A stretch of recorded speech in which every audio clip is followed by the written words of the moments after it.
I'm Elena Morrison, 33 years old. When I stood up to leave that dinner table, I had no idea I'd just witnessed the last moment my in-laws would ever look down on me. In the next 15 minutes, wife of CEO would stand up and say words that would make our entire table go dead silent. And Austin, the golden boy they'd been praising for 5 years, turns out he'd been hiding a secret that could destroy not just his career, but his entire future. But I'm getting way ahead of myself. Let me tell you this story from the beginning, the story of how one family dinner changed everything. Until 6 months ago, I was just another data analyst trying to prove I belonged in Boston's tech scene. I'd clawed my way up from a working-class family in Pittsburgh. My dad fixed cars, my mom worked double shifts as a nurse, and earned a full scholarship to Penn State. I taught myself coding during lunch breaks and took night classes for my MBA while working full-time. When I landed a job at Technova Industries as a data analytics manager, I thought I'd finally made it. That was before I married David Morrison and met his family. The Morrisons were old Boston money, not millionaires, but the kind of people who'd never worried about whether they could afford college or whether their car would start in the morning. David's mother, Margaret, was a retired private school teacher who spoke like she was perpetually correcting someone's grammar. His father, Robert Sr., had managed the same bank for 30 years and believed that success came from knowing the right people and presenting yourself properly. Then there was Austin, David's younger brother, who was somehow both 28 years old and the family's eternal golden child. From the moment I joined this family, I felt like I was wearing the wrong costume to a play everyone else had memorized. Margaret had a way of complimenting me that felt like being patted on the head. Elena works so hard, she'd tell people, emphasizing works like it was a character flaw. She's very dedicated to her numbers. Meanwhile, Austin could do no wrong. He'd graduated from Boston University with a marketing degree and landed a marketing coordinator position at, of all places, Technova Industries, the same company where I worked. The family treated this like he'd been personally recruited by Harvard Business School. Austin has such natural business instincts, Margaret would gush. Some people are just born with leadership qualities. The breaking point had come 6 months earlier when I was selected for a major data analytics project instead of Austin. Margaret had cornered me at a family barbecue, her voice sweet as poisoned honey. I just don't understand why they'd choose someone who works with computers over someone who understands people. Austin has such intuition about what customers really want. That night, I'd gone home and cried in my car before walking into my own house. Fast forward to last Tuesday.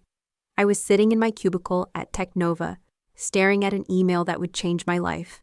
The subject line read, "Congratulations, Director of Business Intelligence position." I read it 3 times before it sank in. Director. Not just senior analyst, not team lead. Director of Business Intelligence, overseeing data strategy for the entire Northeast Division. It was the kind of promotion I'd dreamed about, but never really believed would happen to someone like me. I spent my lunch break walking around Boston Common, trying to figure out how to tell David.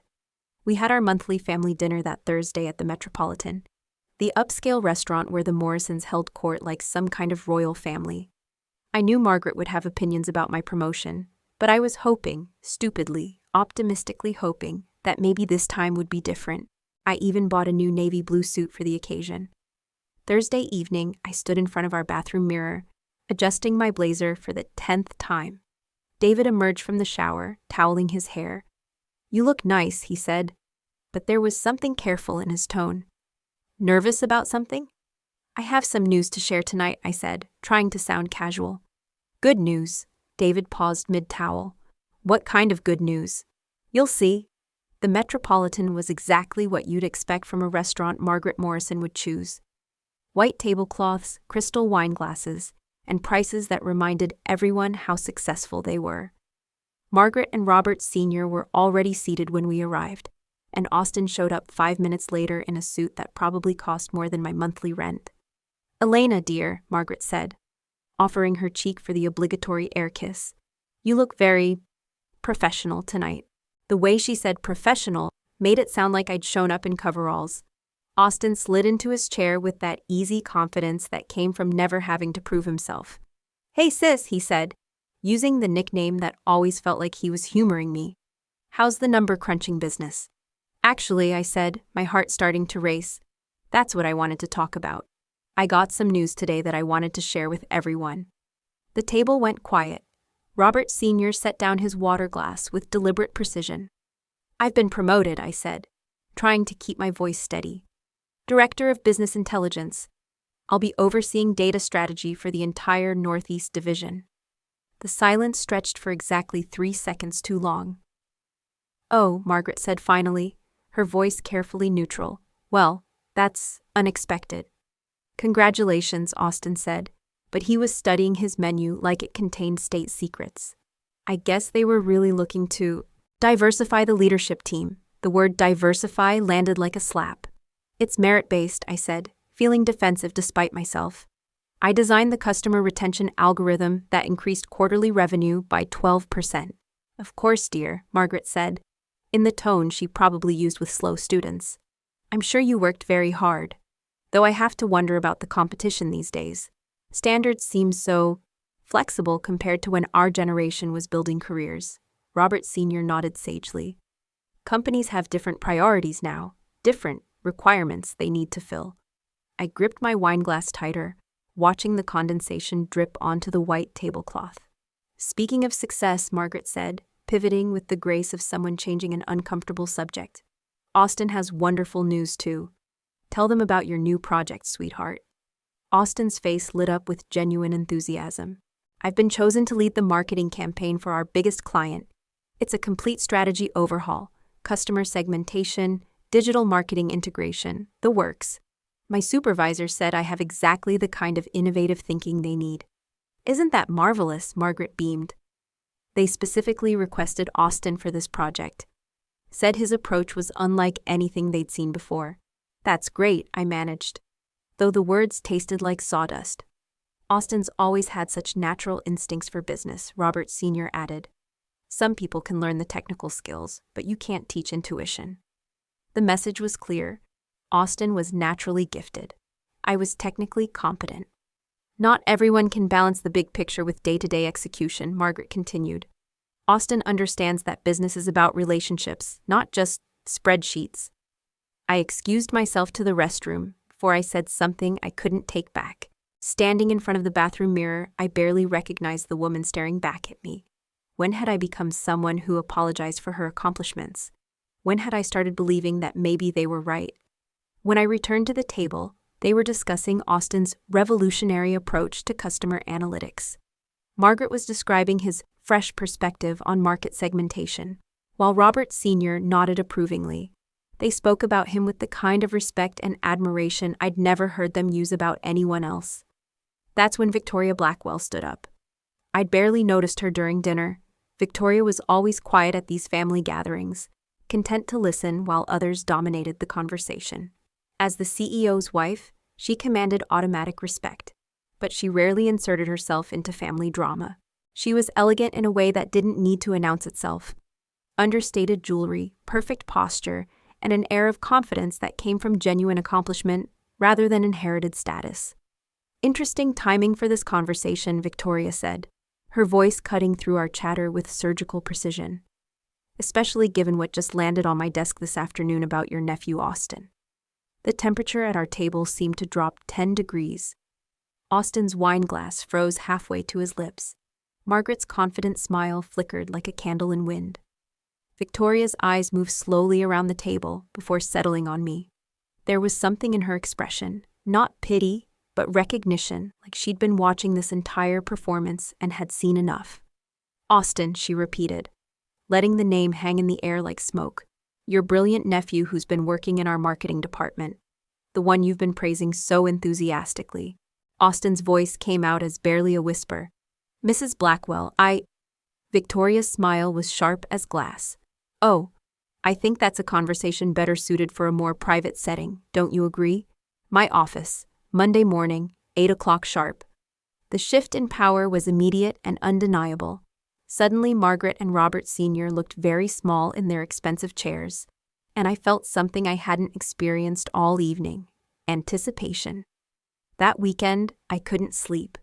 Victoria's cryptic comment about Austin echoed in my mind as I lay in bed next to David, who'd barely spoken to me since dinner.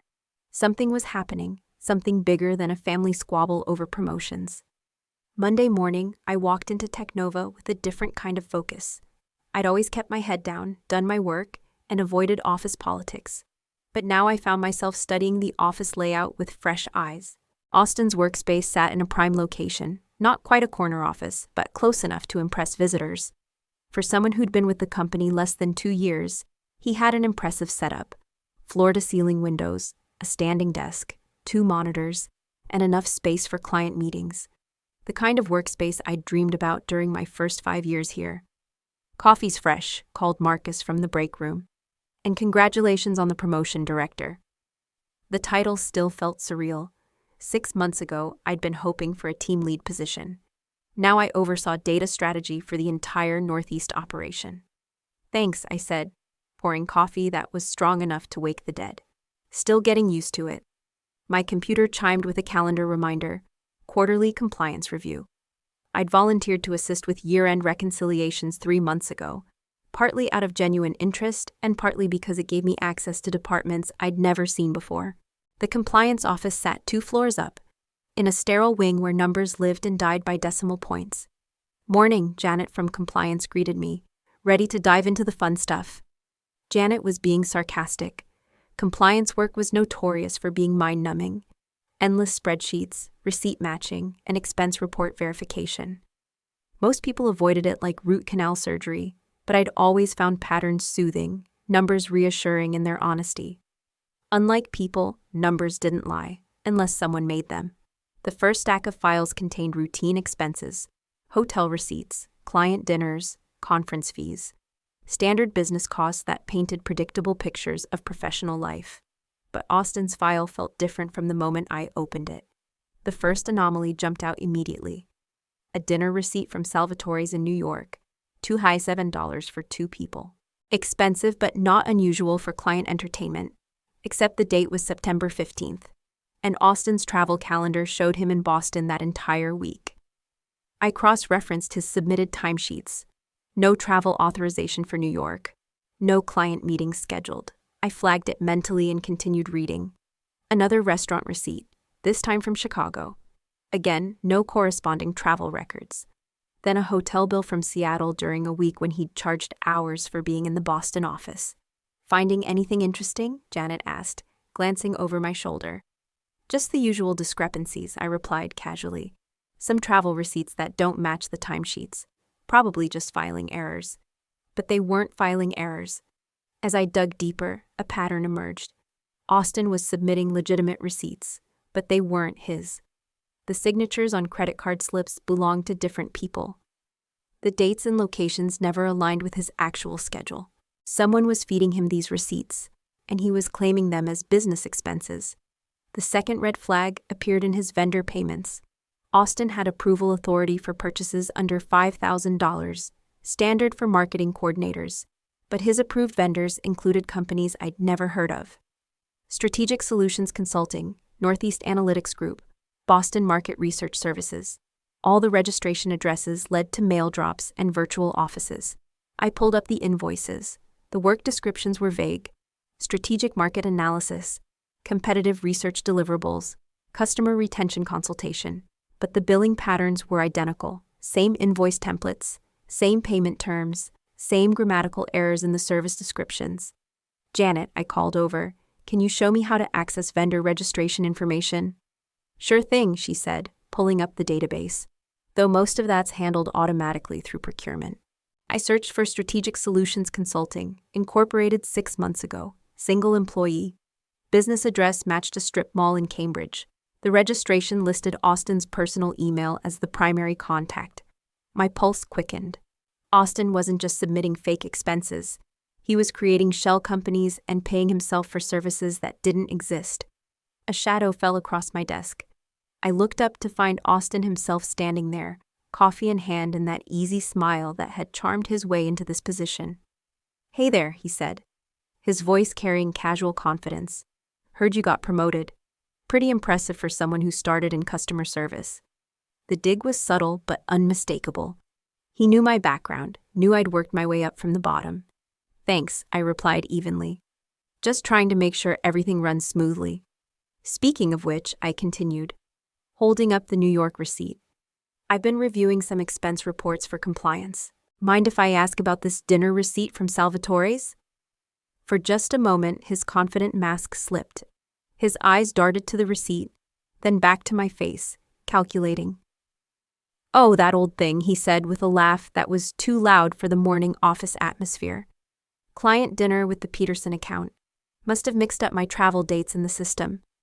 The Peterson account is based in Portland, I said quietly. This receipt is from New York. Austin's laugh was too quick, too bright.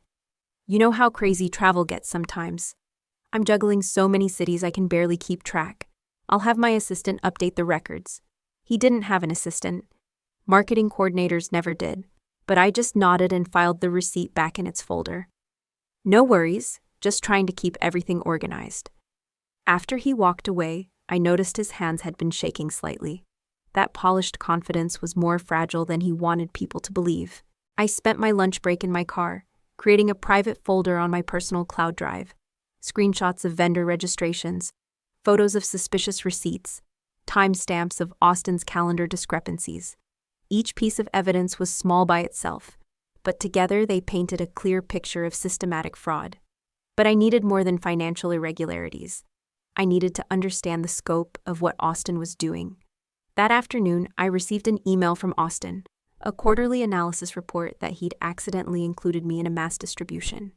The file looked professional, charts, graphs, detailed market projections. But when I opened the document properties, the original author was listed as someone named Jennifer Walsh. Creation date, 3 years ago. Last modified, 2 days ago. I searched for Jennifer Walsh in our company directory. Former employee, departed 18 months ago. Senior analyst who'd worked in competitive intelligence. I pulled up her old reports from the archive system and found the original document, identical to what Austin had just submitted as his own work. He wasn't just stealing money. He was stealing ideas, research, and entire reports from former colleagues. The scope of his deception was breathtaking, but I still didn't understand how deep it went.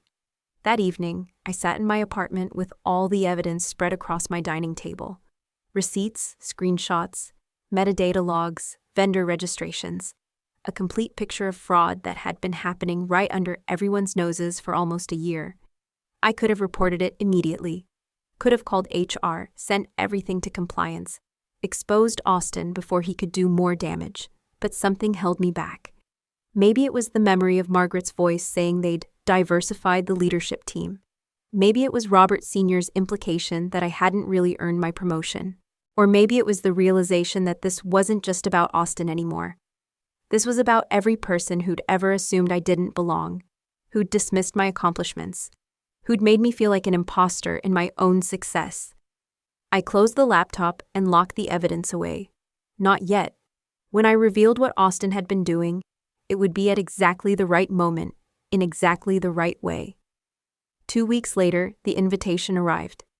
Technova Industries' annual leadership recognition gala. My name was printed in elegant script under regional directors to be honored.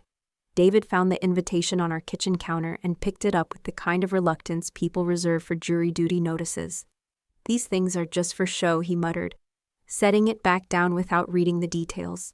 Bunch of executives patting themselves on the back, while everyone pretends to care about corporate achievements. His dismissal stung more than it should have. This was the first time in my career I'd been honored at a company-wide event. The first time my professional accomplishments warranted formal recognition. It's important to me, I said quietly. I'd like you to come. He sighed and picked up his coffee mug. Fine, but I'm not wearing a tuxedo to watch people give speeches about synergy and market penetration. The night of the gala, I chose my dress carefully, the same navy blue one Margaret had criticized at a family wedding 2 years ago, calling it too businesslike for a party, and suggesting I needed to learn the difference between boardroom attire and social events. Tonight, it felt like armor. The ballroom at the Fairmont Hotel was decorated in Technova's corporate colors, deep blues and silver that caught the chandelier light. Round tables filled the space, each draped in white linens and centered with understated floral arrangements. The honored employees sat at front tables while family members and other guests filled the back half of the room. I spotted Margaret and Robert Sr. immediately. They'd claimed a table near the bar, strategically positioned to observe the entire room while maintaining easy access to cocktails. Both wore designer clothes that probably cost more than my monthly salary, and both had already started their commentary about other guests' fashion choices. "There's my family," David said, waving in their direction. "We should go say hello." I followed reluctantly, knowing this encounter was inevitable, but dreading the familiar dynamic. "Well, look who's being honored tonight," Margaret said, her voice carrying that syrupy sweetness that always preceded something cruel. "You must be so proud of your little promotion." The way she said little made it clear she considered my achievement insignificant. "Regional director sounds so official," added Robert Sr., settling into his chair with the grace of someone accustomed to commanding attention. "Though I suppose they have to call it something impressive. You know," Margaret continued, "some of us prefer raising real leaders rather than chasing corporate titles. Like Austin, that boy has natural executive presence, born for leadership." I bit my tongue hard enough to taste copper. Austin was supposed to be at the gala. Marketing coordinators were invited to these events, but his chair remained empty. Across the room, I caught Victoria Blackwell's eye. She was seated at the head table with other executives and their spouses, elegant in a way that didn't need to announce itself. She gave me a subtle nod of acknowledgement, and something in her expression suggested she remembered our brief interaction at that disastrous family dinner. The evening progressed through the standard corporate event routine: welcome cocktails, dinner service, and speeches from various department heads about quarterly achievements and strategic initiatives. I found myself relaxing as colleagues congratulated me on the promotion, sharing stories about challenges they'd overcome and goals they'd set for the coming year. "Your department's growth numbers are impressive," said Robert Chen from the marketing division. 30% increase in client retention, 45% revenue growth. That's the kind of performance that gets noticed at the executive level. The validation felt genuine, based on measurable results, rather than family connections or perceived quotas. For the first time in weeks, I remembered why I'd fought so hard for this position. But the peace didn't last long. As the dinner plates were cleared and dessert arrived, Margaret's voice carried across our table. "It's such a shame Austin couldn't make it tonight," she announced to no one in particular. "He had some urgent client matter that required his attention. That's the mark of a dedicated professional, putting client needs above personal recognition." Robert Sr. nodded approvingly. Unlike some people who prioritize their own advancement over actual results. The barb was clearly aimed at me, suggesting that my presence at the gala represented selfish ambition rather than earned recognition. David shifted uncomfortably in his seat, but said nothing to defend me. His silence had become a constant backdrop to these family interactions. The keynote speaker was finishing his remarks about innovation and leadership when Victoria Blackwell stood up. The room gradually quieted as people noticed the CEO's wife approaching the podium. She wasn't scheduled to speak, but her presence commanded immediate attention. "Before we conclude tonight's celebration," Victoria began, her voice carrying clearly through the sound system, "I need to address something important that has recently come to our attention." A murmur rippled through the crowd. This wasn't part of the planned program, and the shift in Victoria's tone suggested serious business, rather than congratulatory remarks. "Our company's success depends on integrity, transparency, and the merit-based advancement of qualified professionals," she continued, her eyes scanning the room before settling on our table. "Unfortunately, we've discovered evidence of fraudulent credentials and misrepresented qualifications within our organization." The temperature in the room seemed to drop several degrees. Margaret's wineglass froze halfway to her lips, and Robert Sr.'s confident smile flickered like a candle in wind. Victoria placed a manila folder on the podium, the gesture deliberate and ominous. Forged reference letters, fabricated work experience, and misrepresented educational achievements. These violations of trust and professional ethics will be investigated thoroughly, beginning Monday morning. She paused, letting the weight of her words settle over the audience. The individual in question has been suspended pending a full internal review. We will also be examining how such fraudulent materials were created and who may have assisted in their preparation. My heart was pounding so hard I was certain everyone could hear it. This was my anonymous tip bearing fruit, but hearing it announced publicly made the consequences feel suddenly real and irreversible. The integrity of our hiring process is paramount, Victoria continued. We owe it to our legitimate employees, those who have earned their positions through hard work, education, and genuine qualifications, to ensure that fraudulent actors cannot undermine our standards. The word legitimate hit like a physical blow to Margaret and Robert Sr. All their comments about quotas and lowered standards were being turned back on them, revealing that the real threat to company integrity came from their own family.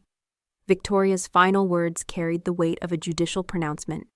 An internal investigation will examine all aspects of this fraud, including any external parties who may have participated in creating false documents.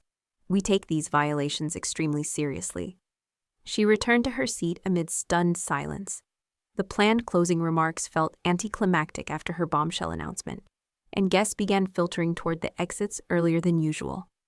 As we waited for the valet to bring our car, David finally broke the silence that had surrounded us since Victoria's speech. "You did this, didn't you?" His voice was barely above a whisper, but the accusation was unmistakable. I turned toward the hotel's bright windows, watching the city lights blur past taxis and town cars. I didn't owe him an explanation. He'd made his choice when he decided to help Austin forge those reference letters, when he'd prioritized family loyalty over professional ethics, when he had remained silent through years of his relatives' dismissive comments about my accomplishments. I simply made sure the truth came to light, I said finally. You made your choice. I made mine. The valet brought our car, and we drove home in complete silence. But for the first time in our marriage, the quiet felt like victory rather than defeat. Monday morning arrived like a storm I'd been watching approach for weeks. I dressed carefully for work, choosing a charcoal blazer that projected confidence without seeming celebratory. Walking into Technova, I could feel the shift in atmosphere immediately. Whispered conversations stopped when I passed. Curious glances from colleagues who'd heard rumors but didn't know details. Austin's office stood empty, his computer monitor dark, his standing desk cleared of everything except a lone coffee mug with the company logo. The security badge scanner would have rejected his credentials at 6 a.m. sharp. Victoria's investigation moving with the efficiency of a well-oiled machine. Heard about the suspension, Marcus said quietly as we waited for the elevator.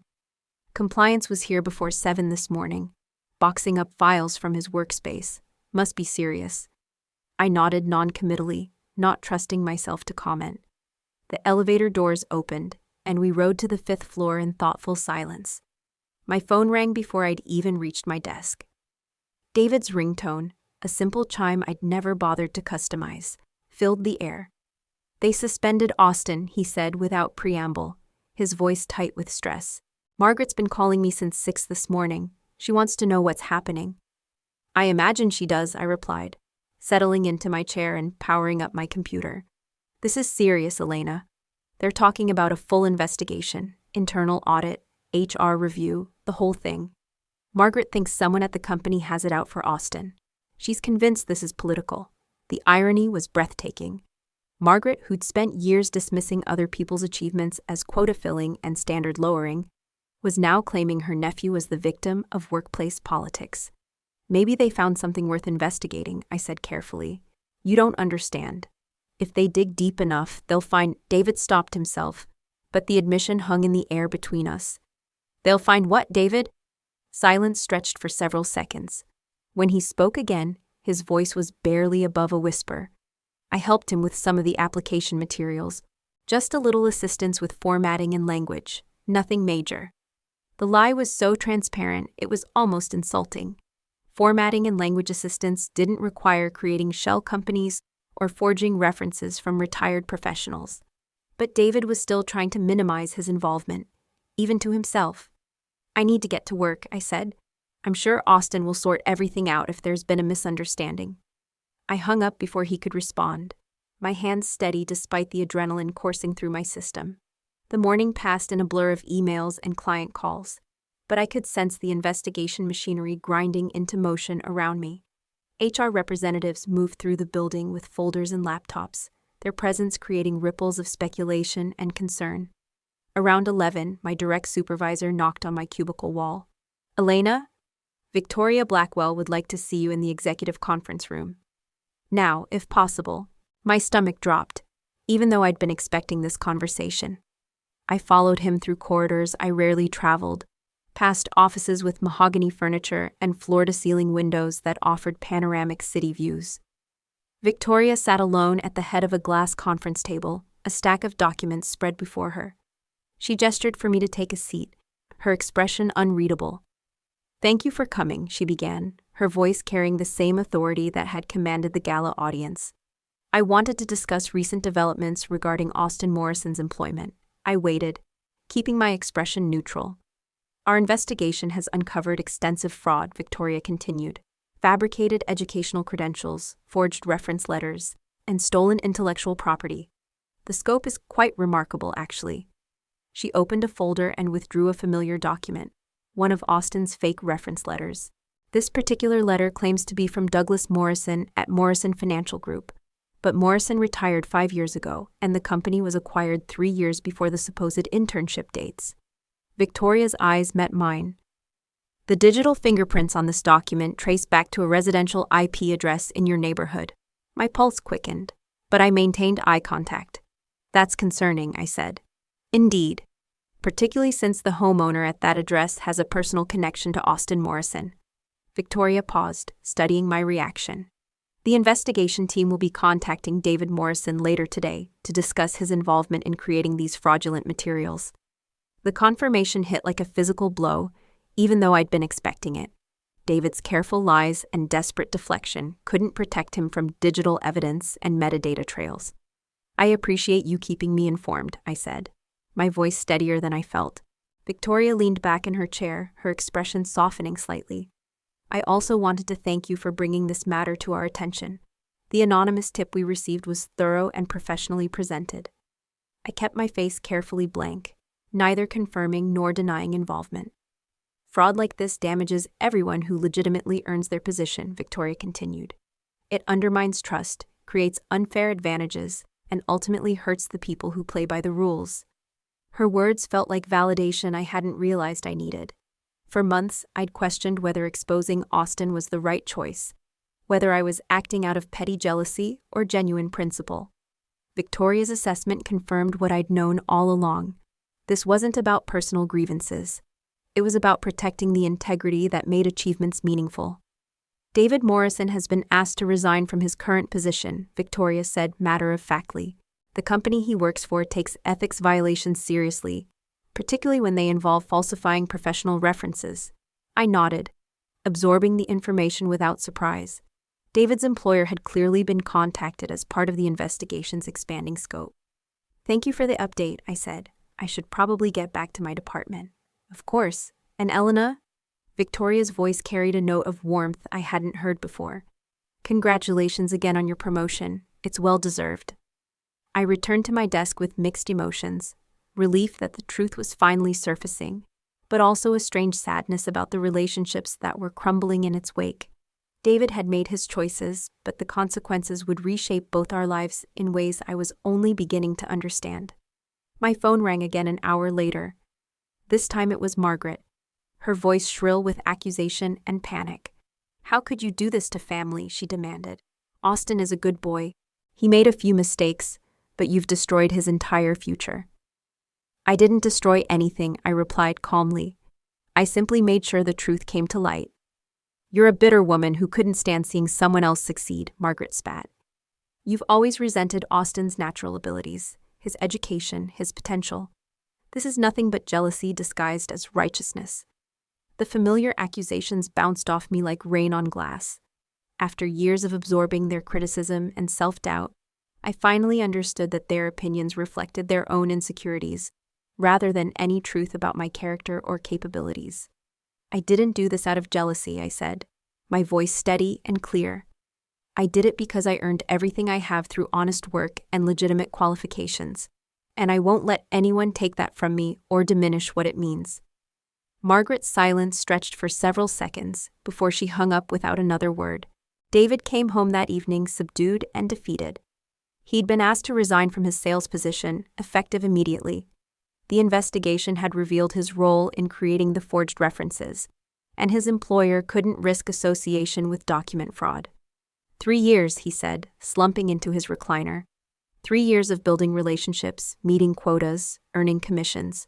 Gone because I tried to help family. I didn't respond. David had chosen to help Austin by breaking every ethical rule he'd ever claimed to respect.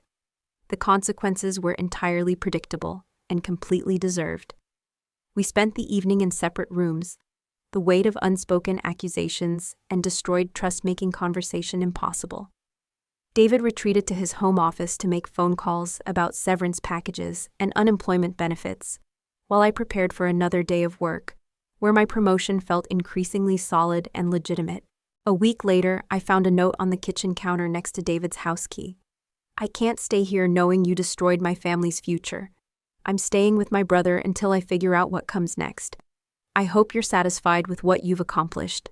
The note was signed simply, David, without the usual endearments that had punctuated our correspondence for 6 years. I stood in the quiet kitchen, holding the paper that symbolized the end of my marriage, and waited for the tears or regret or crushing sadness that should have accompanied such a moment. Instead, I felt nothing but profound peace. The next morning, I went to work with my head held high, walking through corridors that finally felt like they belonged to me as much as anyone else. 2 weeks passed in a rhythm I'd forgotten existed. Quiet mornings with coffee and news, lunch breaks where nobody questioned my choices, evenings where the only voice in my apartment was my own. I'd started leaving work at reasonable hours, no longer feeling guilty about boundaries I'd never been allowed to set. The email from Victoria came on a Tuesday. Coffee this week? I'd like to discuss some opportunities. We met at a small cafe near the office, the kind of place with exposed brick walls and mismatched vintage furniture that felt deliberately unpretentious. Victoria arrived first, claiming a table by the window where afternoon sunlight filtered through sheer curtains. "Thank you for making time," she said, as I settled into the chair across from her. "I know this has been an eventful few weeks." That was an understatement. Austin's termination had been finalized the previous Friday, his access to company systems permanently revoked. The investigation had uncovered fraud, totaling nearly $80,000 in fake expenses and shell company payments. David's role in the reference letter scheme had resulted in potential criminal charges, though his lawyer was negotiating a plea agreement.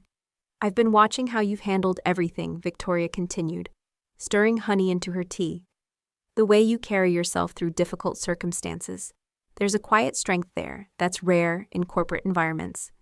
I sipped my latte, unsure how to respond to such direct praise. Compliments felt unfamiliar after years of subtle criticism and qualified acknowledgments. "You didn't just protect your own position," Victoria said. "You protected the integrity of our entire hiring process. Companies live or die by trust, from clients, from investors, from employees who need to believe that merit still matters." She reached into her briefcase and withdrew a cream-colored envelope with my name written in elegant script. "The board met yesterday," Victoria said, sliding the envelope across the small table. "We'd like to offer you a new position." My hands trembled slightly as I opened the envelope. The letterhead was embossed, the language formal and official. Senior Strategic Analyst, reporting directly to the CEO's office, a 40% salary increase, equity participation, and oversight of cross-departmental initiatives. "This isn't a reward for exposing Austin," Victoria clarified, reading my expression. "It's recognition of how you handled a complex situation. No drama, no public accusations, just careful documentation and appropriate channels. That kind of judgment is exactly what we need in senior leadership." The offer felt surreal. 6 months ago, I'd been fighting for recognition as a regional director. Now I was being asked to join the executive leadership team, to help shape company strategy rather than simply implement it. "I understand if you need time to consider," Victoria said. "It's a significant step up in responsibility." "I don't need time," I replied, surprising myself with the certainty in my voice. "I accept." Victoria smiled, the first genuinely warm expression I'd ever seen from her. "Excellent. You start Monday. We'll have your new office ready by then." The apartment hunting began that weekend. I'd been living in David's house since our marriage, a suburban colonial that reflected his tastes more than mine. The rooms were too large, the colors too neutral, the whole space designed for entertaining people I no longer wanted to see. I found my new place on the 3rd day of searching, a one-bedroom loft in a converted warehouse downtown. Exposed brick walls, original hardwood floors, and windows that stretched from floor to ceiling. The rent was higher than I'd ever paid before, but my new salary made it comfortable rather than stressful. "It's small," the real estate agent warned, as if I might not have noticed. "It's perfect," I replied, already imagining how the morning light would fill the space. Moving day was surprisingly emotional. I packed only what truly belonged to me: clothes, books, a few pieces of furniture I'd bought before marriage. Everything else stayed behind, symbols of a life that had never quite felt authentic. The hardest decision was the wedding photos. I found them in a box in our bedroom closet. Images of a woman who looked like me but seemed like a stranger. She was smiling in every picture, but the joy looked forced, performed for cameras and families who'd never quite accepted her presence. I left them in the box and closed the closet door. My sister Rachel drove up from Hartford to help with the move. The first time we'd spent more than a phone call together in 3 years. David had always found excuses to avoid her visits, claiming her energy was too intense for his comfort. "I like this place," Rachel said, setting down a box of kitchen supplies in my new space. "It feels like you." "What do you mean, honest?" "No pretense, just clean lines and good light." She gestured toward the windows. "Remember how you used to paint? You always said you needed natural light for color accuracy." I'd forgotten that detail, one of many pieces of myself that had gotten lost during marriage. The easel was still in David's garage, covered with dust and neglect. "I bought it back," I admitted, along with some canvases and paints. "Thought I might try again." Rachel's face lit up with genuine delight. "Good, you were talented. Still are, probably." That evening, after Rachel had driven home and the last box was unpacked, I sat in my new living room with a glass of wine and called my parents. I hadn't told them about the separation yet, hadn't figured out how to explain the complexity of what had happened. "Honey, are you okay?" my mother asked immediately. "You sound different." "I'm getting divorced," I said simply. "And I got promoted to senior management. And I moved into my own place downtown." The silence stretched long enough that I checked to make sure the call hadn't dropped. "That's a lot of changes," my father said finally. "Are you sure you're making the right decisions?" For the first time in months, I laughed out loud. "Dad, I've never been more sure of anything in my life." The conversation lasted 2 hours, filled with questions I'd been preparing to answer and support I hadn't expected to receive. They'd never particularly warmed to David, I learned, but had kept their opinions private out of respect for my choices. "He always seemed to think he was doing you a favor by being with you," my mother said. "That's not how healthy relationships work." Monday morning arrived with the crisp energy of new beginnings. My corner office on the executive floor had windows facing both east and south, flooding the space with light that reminded me of my new apartment. A nameplate on the door read Elena Morrison, Senior Strategic Analyst, in brass letters that caught the hallway lighting. Victoria knocked on my door frame around 10, carrying 2 cups of coffee. "How's the first day treating you?" she asked, settling into one of my new chairs. "Like coming home," I replied, and meant it completely. The work was challenging in ways that felt energizing rather than exhausting. Strategic planning, cross-departmental coordination, and executive briefings that required the kind of analytical thinking I'd always enjoyed. For the first time in my career, I felt like my capabilities were being fully utilized, rather than carefully contained. The painting started slowly, weekend afternoons when natural light filled my apartment, and silence allowed for focus I'd forgotten was possible. Watercolor landscapes at first, then abstract pieces that emerged from instinct, rather than planning. My hands remembered skills I thought I'd lost. Muscle memory returning like a dormant language suddenly spoken again. Austin's criminal charges were finalized 3 months later: fraud, identity theft, and conspiracy. His plea agreement included restitution payments and community service, but no jail time. Margaret sent a letter to my office, blaming me for destroying her nephew's future and demanding I contact the prosecutor to minimize the charges. I threw the letter away without responding. David's situation resolved more quietly. His plea agreement included probation and a fine, along with a permanent note in his professional record that would make future employment in sales nearly impossible. He'd moved back in with his brother and taken a job at a hardware store, his corporate career effectively over. I felt no satisfaction in his downfall, no vindictive pleasure in his consequences. He'd made choices that led inevitably to specific results. I'd simply stop protecting him from the natural outcomes of his decisions. The final vindication came 6 months later, during Technova's annual board meeting. Victoria introduced me as one of 3 senior analysts, whose strategic recommendations had increased company efficiency by 12% and client satisfaction scores by 18%. These are the results we see when we prioritize merit-based advancement and ethical leadership, she told the assembled executives. Talent rises to its appropriate level when given genuine opportunity.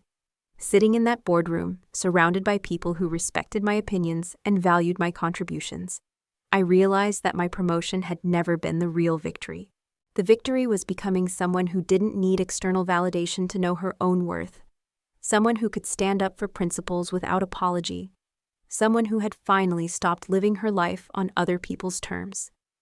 I'd learned that the quietest, most permanent kind of justice wasn't punishment. It was simply allowing truth to exist without interference. Sometimes the most powerful thing you can do is stop protecting people from the consequences of their own choices and start protecting yourself from their attempts to diminish yours. In the end, I hadn't destroyed anyone. I'd just finally stopped destroying myself. Look, I know some of you watching this might think I went too far, that I should have talked to Austin first, given him a chance to come clean, or found a way to handle it privately. And maybe you're right, maybe there was a kinder way to do this. But here's what I learned. When people consistently make you feel small, when they dismiss your achievements and question your worth, when they create a world where your success is always suspect, but their mediocrity is always celebrated, you don't owe them kindness at the expense of your own integrity. Austin didn't make a few mistakes, as Margaret liked to say.